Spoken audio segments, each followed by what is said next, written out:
Chronological Bible in a Year, Day 89. Today we started the book of Judges, which becomes one of my favorite books as we see some of these stories about people fighting for their land, people fighting for their God, and people being people. We see the authentic reality at this time. It's fascinating. During this moment, Joshua has died. The Israelite tribes are trying to establish what their new normals are.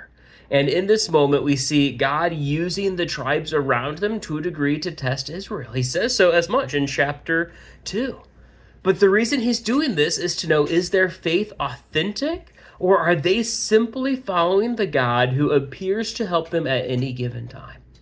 And so they see as times get tough, as nations invade, as they intermarry with people of other religious backgrounds, the Israelites quit following God. So God says, if you're not following me, so be it. He removes his protection, things go terrible. And then as we see in verse 16, the Lord raised up judges to save them from the power of marauders.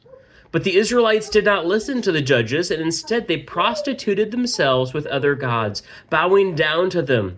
They quickly turned away from the way of their ancestors who obeyed the Lord's commands, and they did not do what their ancestors did. God raises up these judges to help Israel, and Israel ignores them and walks in opposition. Eventually, God will raise up a new judge. They will follow for the life of that judge, and then they'll rebel. God will raise a new judge. They'll follow in the life of that judge, and then they'll rebel.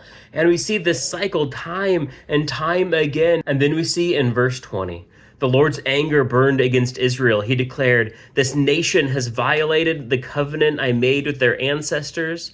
They disobeyed me, and I will no longer drive out before them any of the nations Joshua left when he died."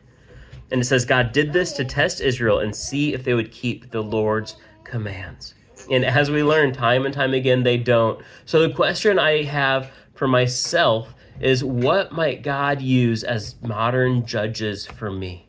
Are there things or people or passages that exist to remind me and draw me back to the heart of God? And how can I stay true as the Israelites were called to do? I'm looking forward to seeing what comes next. But until then, God bless.